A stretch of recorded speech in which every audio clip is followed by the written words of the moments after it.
Ada yang nonton sekalian sekalian parpol yang terbaik daripada yang terburuk menurut lo? menurut gua, Iya. ya kan. Saat ini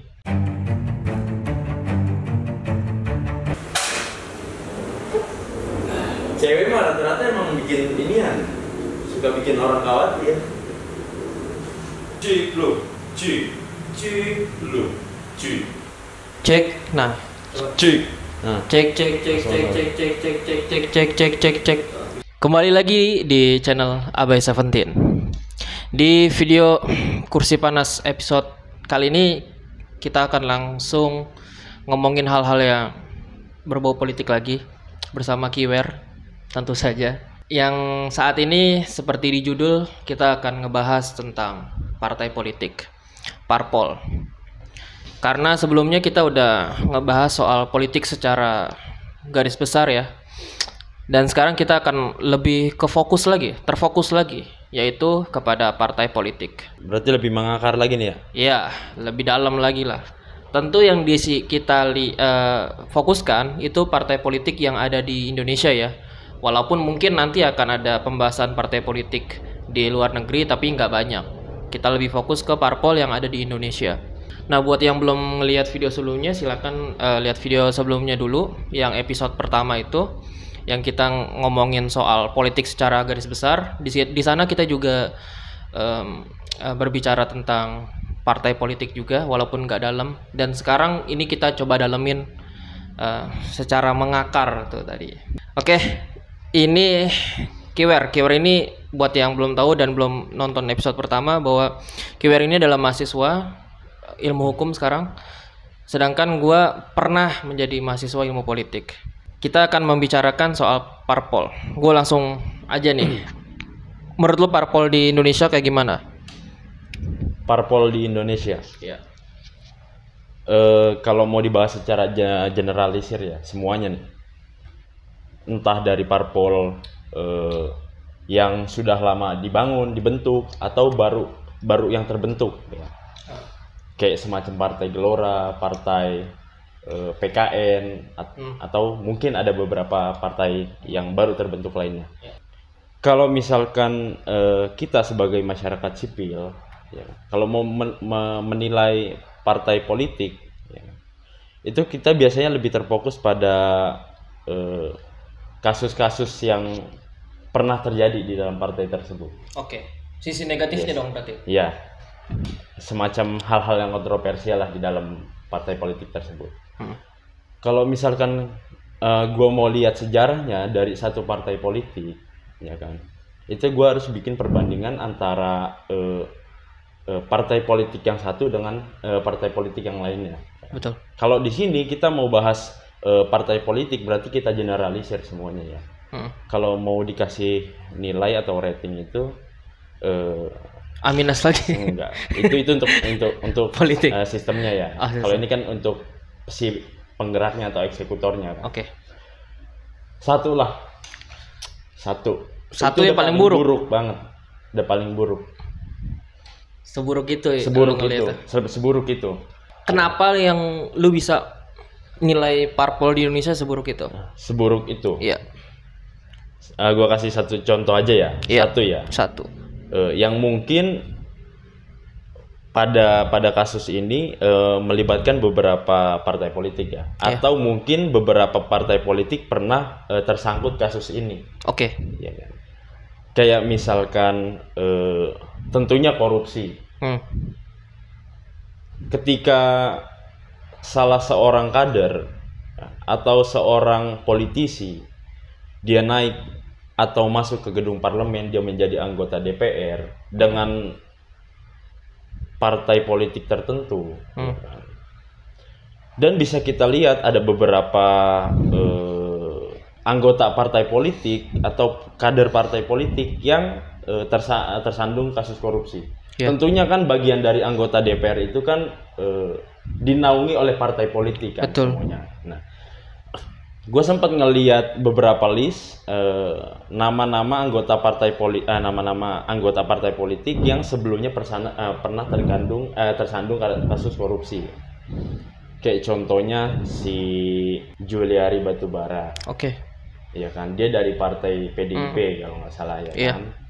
Terus Setia Novanto dengan partai politik yang berbeda-beda. Tentunya kasus korupsi itu sebagai problem paling fundamental menurut gua. Itu yang bisa gua nilai kenapa gua mengatakan bahwa partai politik di Indonesia itu satu nilainya. Itu aja salah satu contoh kasusnya. Kalau gue sih setuju ya. Kalau untuk parpol di Indonesia itu buruk, setuju banget. Cuma kalau misalkan rating gue 1 dari 10, mungkin gue bisa kasih 2 atau 3. 2 atau 3. 2 atau 3 deh yang paling gede. Kenapa? Karena kita bisa ngelihat buruk-buruknya gitu. Banyak banget memang buruknya. Tapi kalau dari sisi positif, yang pertama itu bisa menaungi kepentingan atau kepentingan di sini bisa diartikan yang positif ya, kepentingan positif gitu, kayak aspirasi, kayak menampung ideologi segala macam. Karena kan fungsi parpol itu sebagian besar ya, terutama di Indonesia itu untuk menaungi aspirasi, terus menaungi ideologi-ideologi tertentu. Jadi setiap parpol itu beda ideologi itu adalah hal yang wajar. Beda sudut pandang itu hal yang wajar. Apalagi kita ini Indonesia memakai sistem parpol multipartai. Jadi buat yang belum tahu sebenarnya gua simplifikasi aja. Partai politik di dunia ini kurang lebih ada 3 macam kurang lebih. Yang pertama partai tunggal, partai politik tunggal. Itu biasanya di negara diktator, komunis. Nah, kayak Cina, kayak Nazi dulu, Nazi Jerman. Jadi satu negara itu di mayoritasnya atau didominasi oleh satu partai. Ya, sistem partai satu doang tuh, satu negara. Sedangkan ada juga namanya 2 partai. Ya pokoknya parpolnya ada 2. Mungkin banyak, parpolnya mungkin banyak. Cuma yang dominan itu 2. Contoh seperti di Amerika Serikat. Sekarang itu memakai 2 partai itu yang paling besar, yaitu liberal dan demokrat. Nah, dan satu lagi yaitu multipartai. Multipartai itu bisa dikatakan yaitu 3 atau lebih lah partai. Dan Indonesia yang seperti kita ketahui memakai sistem multipartai ini. Jadi baik 1, 2 atau multipartai itu punya kekurangan dan kelebihannya masing-masing. Kalau menurut gua positif dari sistem multipartai itu tadi bisa mengakomodir ideologi atau kepentingan masyarakat. Jadi positifnya itu. Negatifnya karena ini multipartai, yang mana ini adalah yang namanya semakin banyak orang yang mau mencapai tujuan tertentu, berarti ini dong banyak saingan. Nah, banyaknya saingan ini yang kadang-kadang yang kadang-kadang parpol tuh menjadi katakanlah menghalalkan segala cara. Ini kalau ngomong hal ini, gua nggak ngomong di parpol Indonesia doang ya, karena banyak juga parpol di luar Indonesia, di luar negeri juga kayak gitu. Dan kalau yang nonton ini elit-elit parpol yang merasa parpolnya itu bersih, mungkin bersih di elitnya. Oke, misalkan gue sekjen atau gue ketua umum, gue merasa parpol gue ini bersih gitu. Gue tahu ini bersih. Tapi bagaimana lu bisa yakin misalkan ketua bidang lu ini bersih? Siapa tahu dia main kotor, misalkan politik uang, misalkan ngebayar buzzer buat ngelawan lawan politik gitu kan. Lu nggak tahu. Yang tahu itu kita sebenarnya. Setidaknya maksudnya kita tuh akar rumput, orang-orang yang di bawah yang bisa ngelihat sendiri itu bagaimana beberapa parpol itu ngasih duit ke masyarakat dengan niat memang memperoleh suara ketika kampanye. Bahkan ada istilah khusus yang namanya serangan fajar segala macam. Itu uangnya dari mana? Apakah uang orang umum aja gitu yang tiba-tiba ngasih? Enggak, kemungkinan besar itu ya memang dari parpolnya. Ya mungkin kita bilang itu oknum. Oke. Itu jeleknya parpol di Indonesia dalam sistem multipartai. Sorry. Gue sedikit mau menanggapi tadi perkataan lu yang katanya DPR bisa menampung aspirasi masyarakat. Ya kan? Kalau misalkan kita punya dalil di sini, kita harus bisa menyusun secara argumentatif kan. Argumentatif itu kan artinya membuktikan bahwa perkataan kita benar. Salah satunya itu esensinya. Kan? Sebenarnya gini, DPR yang namanya Dewan Perwakilan Rakyat itu indah sebagai fiksi. Kalau misalkan kita mau imajinasikan ya, dia bisa menampung aspirasi masyarakat. Itu sebenarnya poinnya kan, yang seharusnya begitu kan, seharusnya begitu. Kalau di dalam hukum itu artinya istilahnya itu desolen apa dasen gitu. Aku kurang tahu. Aku kurang tahu. Tapi DPR kalau secara fakta itu bahaya. Oke, realitanya begitu. Yes, realitanya dia bahaya. Realitanya bahaya. Secara realistis dia bahaya. Oke. Tapi sebagai fiksi itu indah. Dia bisa menampung aspirasi masyarakat. Iya kan? Dia bisa mendengar keluh kesah masyarakat. Iya. Dia bisa mengetahui apa problematika yang ada di masyarakat. Ya. Nyatanya kemarin nggak usah jauh-jauh deh, soal kemarin yang sempat viral, Ketua DPR RI Puan Maharani mematikan mic pada saat ada salah satu parpol lain yang ingin berbicara. Yang ingin ini kan berbicara kan, mengomentari ya.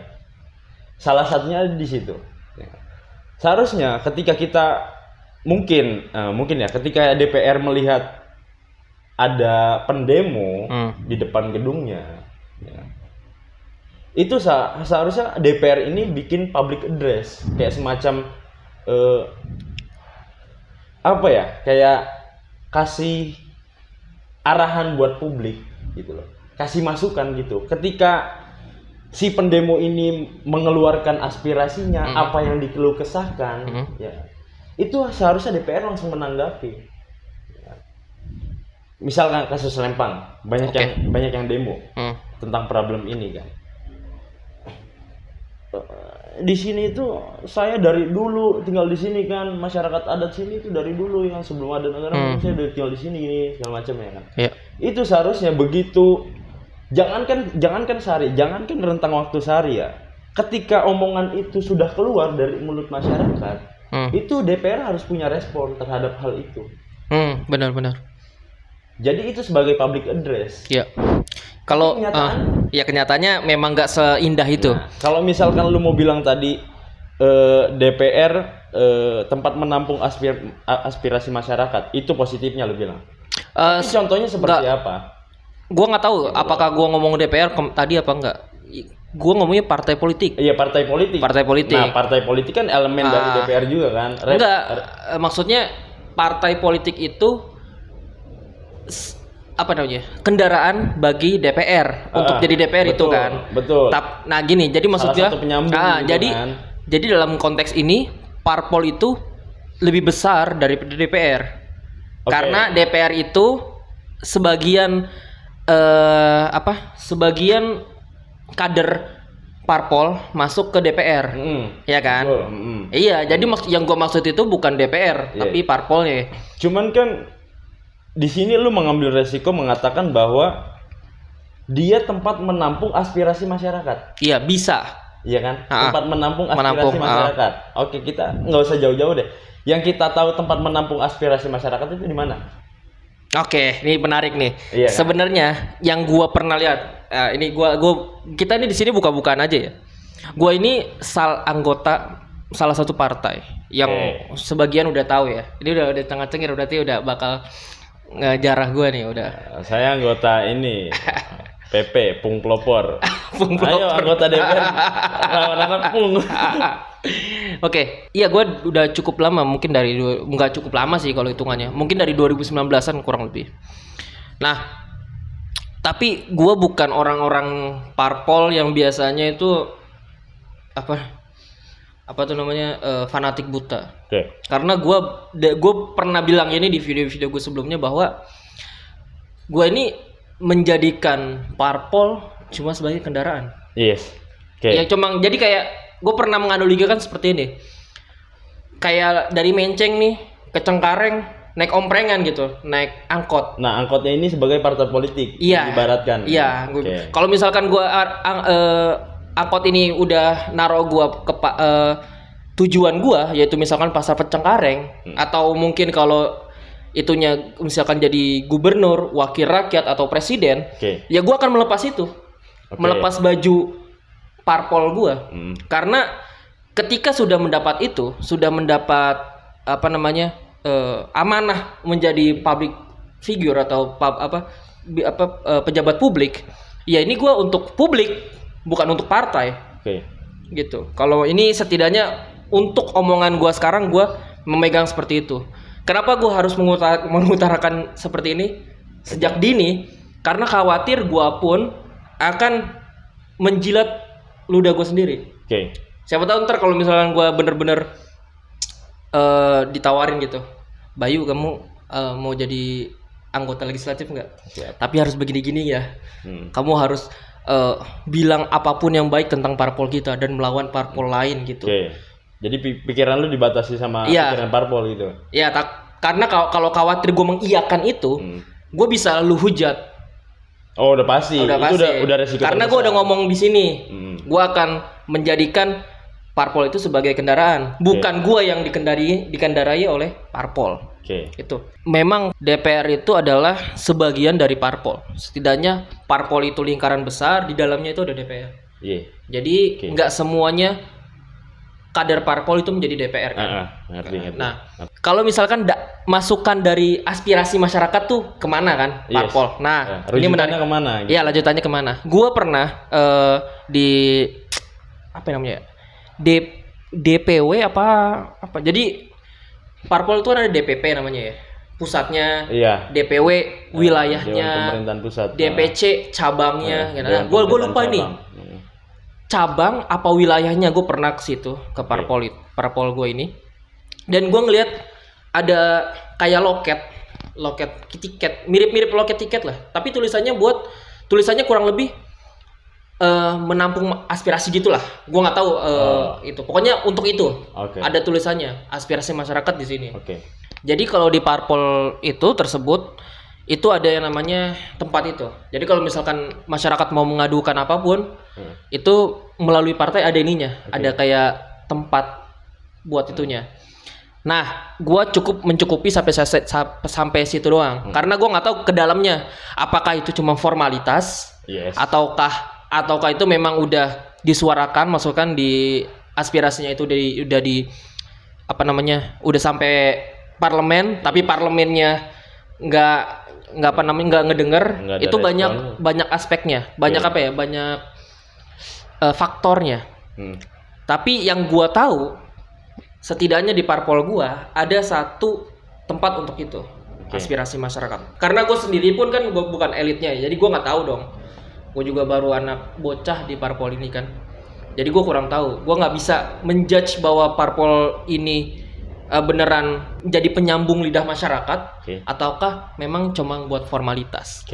Itu. Nah, gue agak meragukan itu. Soalnya jangankan di tadi DPW ya.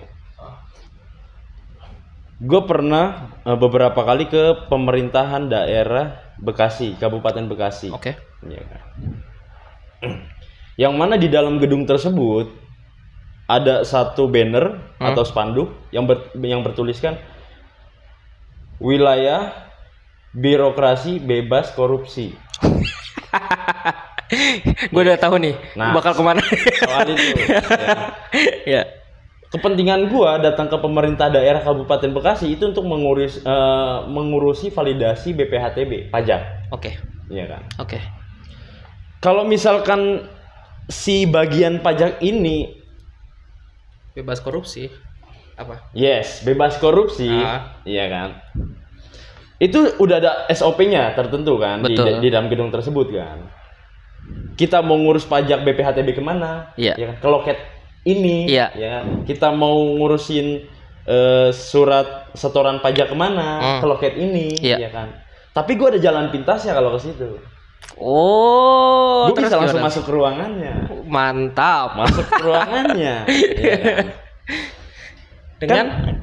Dengan membayar sejumlah tertentu.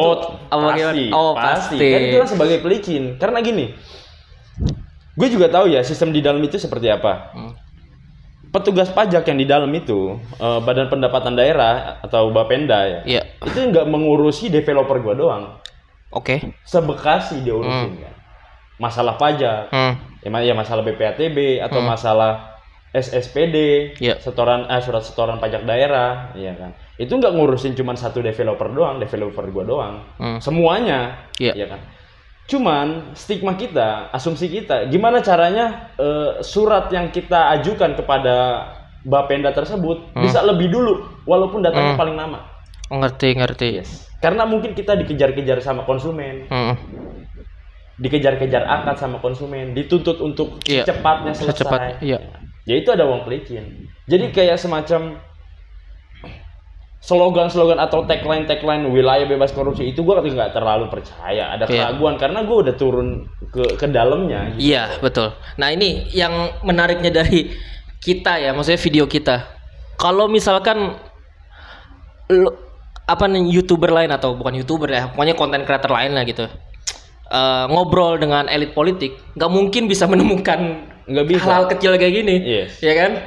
Tapi kita bisa menemukan hal-hal kecil ini ketika grassroots yang ngomong, ketika akar rumput orang-orang di bawah yang ngomong, dan itulah kenyataan politik di Indonesia. Sekotor itulah kalau misalkan ada yang masih kekeh bahwa politik di Indonesia itu bersih-bersih aja ya, mungkin belum pernah yang namanya terjun ke entah itu ke tempat-tempat tertentu, ke badan-badan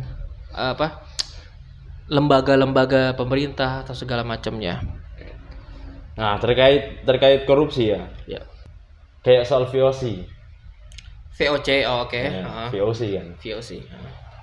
Dulu kan ada yang namanya kerja rodi kan. Itu kan para pekerja dari Indonesia itu kan dibayar kan. Oh iya. Dibayar nggak? Iya, ada. Iya. Iya, ada bagiannya. Iya kan. Tetapi uang ini sebenarnya bukan turun ke tangan-tangan rakyat, ke tangan-tangan pekerja. Makanya kerja rodi yang ada di pikiran kita, masyarakat sekarang itu kerja rodi itu kerja paksa, nggak dibayar sama sekali. Iya. Sebenarnya dibayar, cuman uangnya ini larinya kemana? Makanya kenapa korupsi nggak pernah habis ya, memang mengakar dari dulu juga, dari sejarah. Yes. Ini kalau ngomongin korupsi ini satu video yang cukup panjang. Iya. Ini untuk pemantik aja nih. Gua juga banyak banget ngomongin soal korupsi dan itu nggak habis-habisnya korupsi di Indonesia. Enggak, soalnya kan kalau kita membahas korupsi itu kan public enemy aja. Iya. Iya kan, musuh masyarakat, musuh masyarakat itu. Bahkan sampai mungkin ya kalau misalkan kita mau bandingkan antara kasus pembunuhan dengan kasus korupsi, ya kan. Itu vonisnya mungkin orang mendukung bahwa kasus korupsi itu lebih banyak yang harus dihukum mati daripada pembunuhan. Iya. Yes. Karena ketika dia korupsi, salah satu politisi atau salah satu penguasa korupsi, ini dampaknya besar buat perkembangan ekonomi di Indonesia, gitu loh. Ya termasuk salah satu proyek atau salah satu program yang uangnya seharusnya dengan budget sekian lu harus bangun ini dengan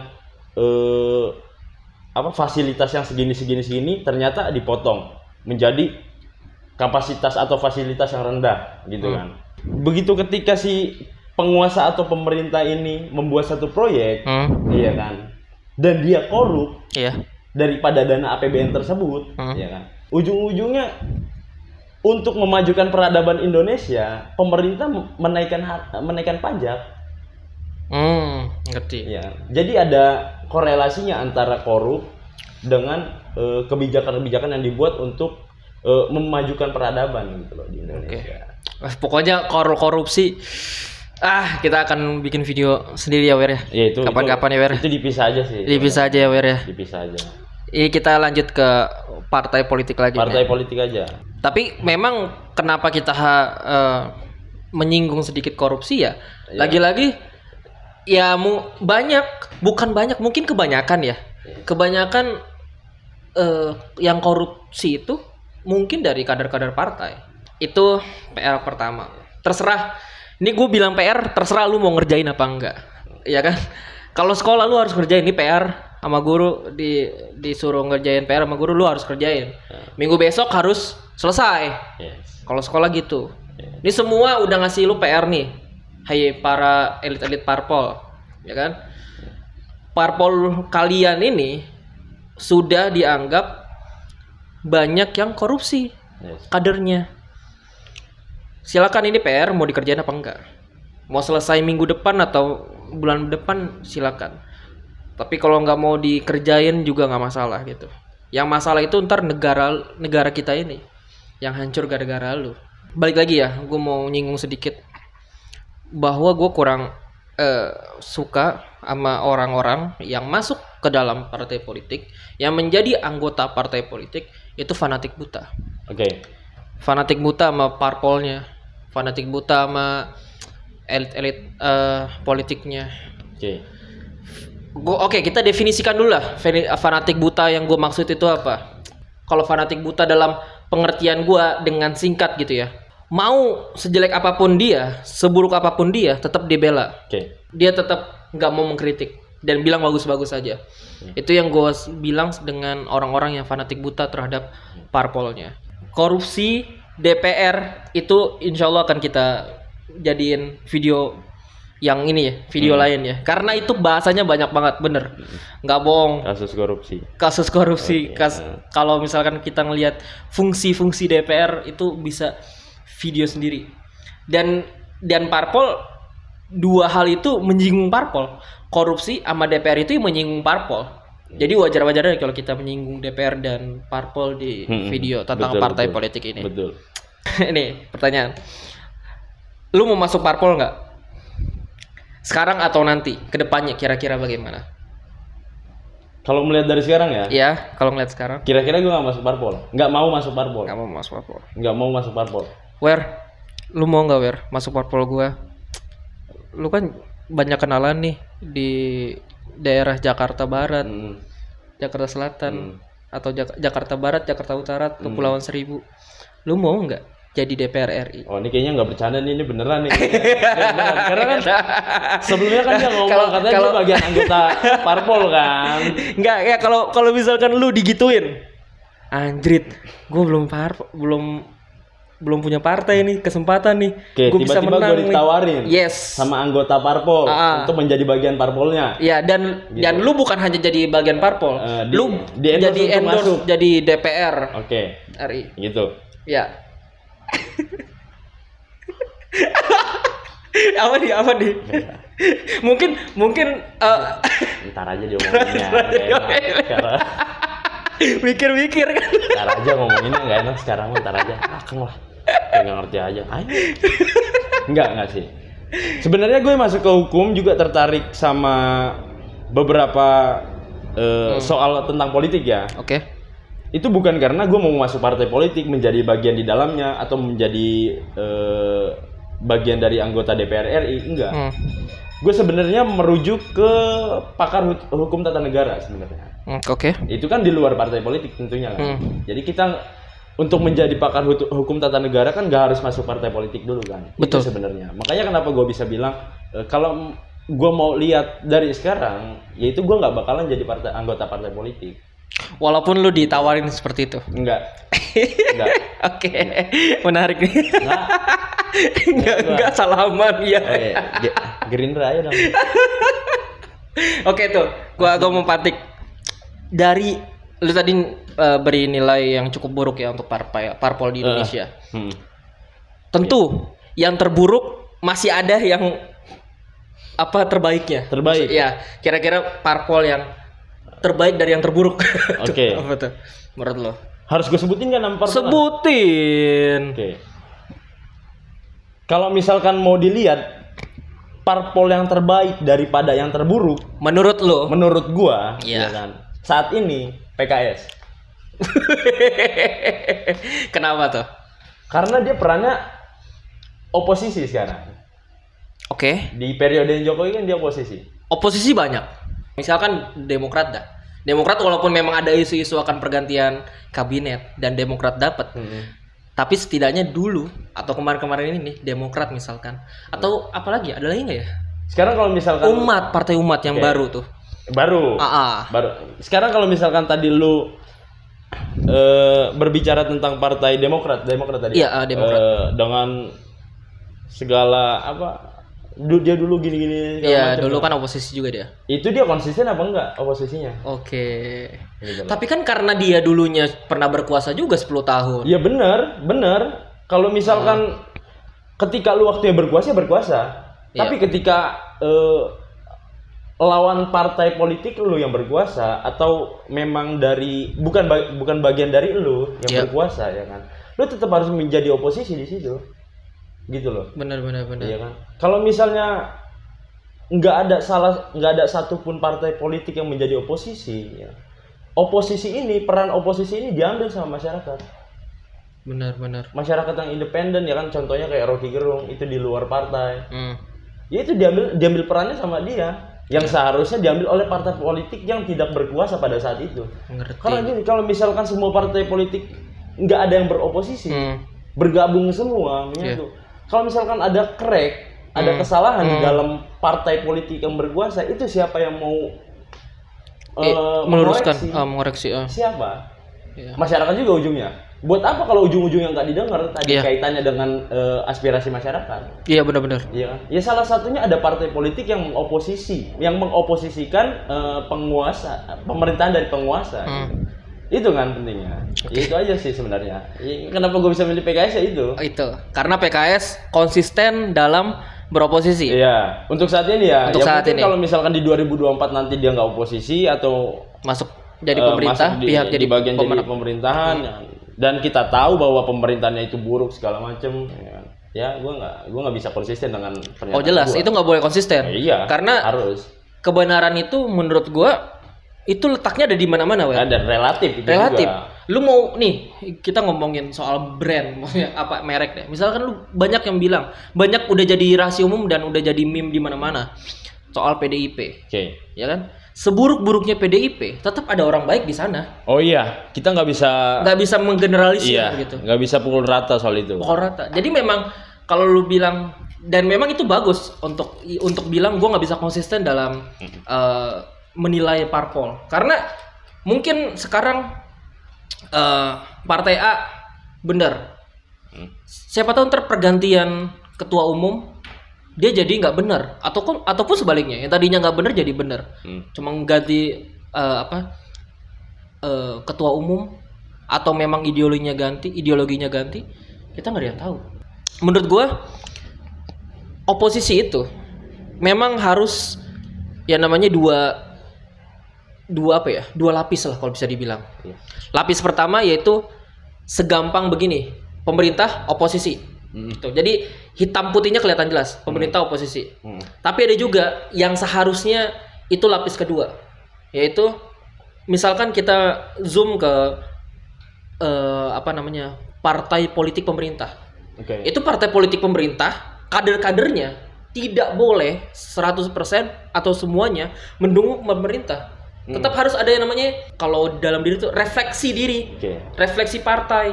Misalkan gue lah gitu, contoh, gue termasuk parpol pemenang 2024 nanti.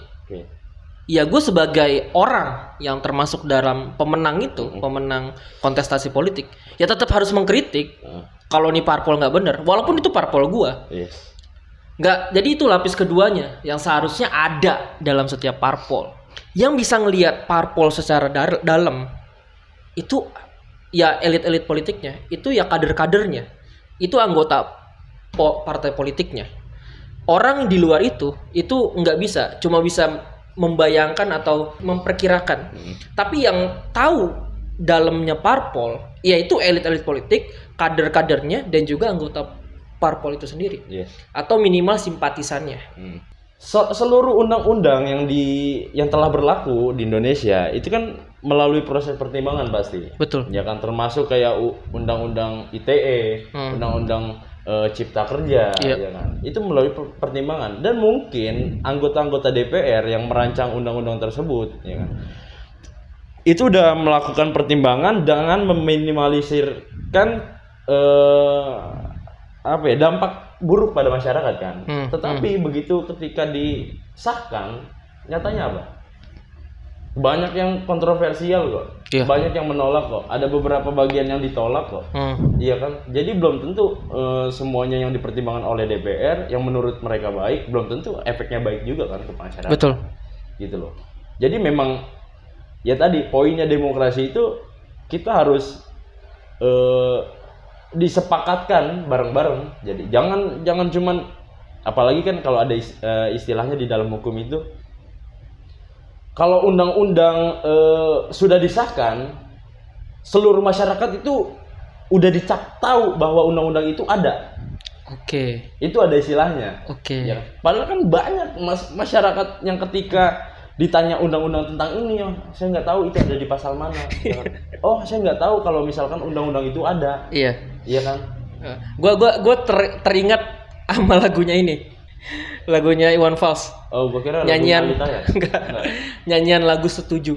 Oh, oke. Ya itu. Kita sahkan ya, setuju. Setuju kan, padahal dia nggak tahu apa poinnya dari undang-undang ini, ya kan? Apa kapan diberlakukannya? Iya kan? Sambil main slot. Setuju. Ya, sambil main slot ada yang nonton juga di dalam kan. Setuju. CCTV gitu.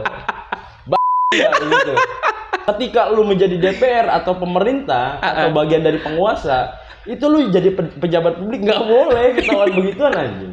Itu harus dipertanggungjawabkan. Kalau memang lu pribadi ya, sebagai masyarakat sipil ya itu urusan lu. Kita juga masyarakat yang lain juga nggak mau ngurusin itu segala macam kan, karena ada penegak hukum kan, polisi yang bisa nyomot lu kan. Lah ini DPR, lu yang ngewakilin gua. Ketika lu ketahuan begitu main slot di ruang sidang, apalagi lagi rapat ya kan. Ya kita marah lah, goblok. Iya kan? Kita udah mencapai. Ada yang nonton sekalian sekalian. Lu pernah nggak viral itu yang nonton Iya, tahu gua itu. Tahu kan? Gua tahu. Tai, jangan nonton doang. Mungkin sebelum rapat malamnya itu dia nggak dikasih jatah sama bininya. Aduh, gimana nih ya kan? Udah banget nih gua nih. Pakai itu banget. Kebetulan kan pikiran dia, gua rapat tidur mulu kan, daripada tidur ya kan.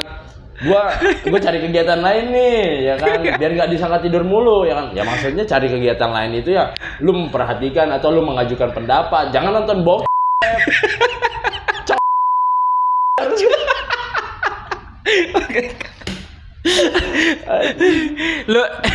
Lu udah mencapai, Kiwar udah mencapai tingkat itu emosional. Pokoknya kalau soal begitu gue gedek banget sih. Ini lagi rapat besok ada yang gak semangat aja. Enggak, itu ngapain dia nonton maksudnya gitu loh. Iya, gue juga tahu, gue juga pernah kan nonton gitu. Cuman gue harus tahu situasi dong, nggak mungkin gue lagi meeting sama teman-teman kerja gue terus gue nonton kan, nggak enak kan ambil sambil itu kan di bawah meja kan. Oke, sebelum lebih gila kita sudahi kursi panas ini. Tentu kalau misalkan kita pulang ke rumah, kita ngomongin partai politik di Indonesia, wah ini harusnya gue omongin ini nih sekarang. Pokoknya ada aja hal-hal yang kita lupakan sekarang. Justru ketika gue pulang ke rumah, kadang-kadang itu gue lebih menemukan sebagian besar keburukannya lebih banyak kalau di rumah. Iya kan? Oh, seharusnya tadi gue ngomong ini nih, ya kan? Itu aja kepikiran tuh dia nonton masalah DPR. Itu seharusnya pikiran di rumah tuh. Karena kita kan dari awal kan oke aja kan bahas korupsi kan. Problem korupsi, terus problem kebijakan, undang-undang segala macam ya kan. Enggak ada pikiran kan kena main slot. Lu sih yang mulai sih main slot ya. Ya gue ungkap juga nonton. Oke, thank you for watching and have a nice day. Terima kasih.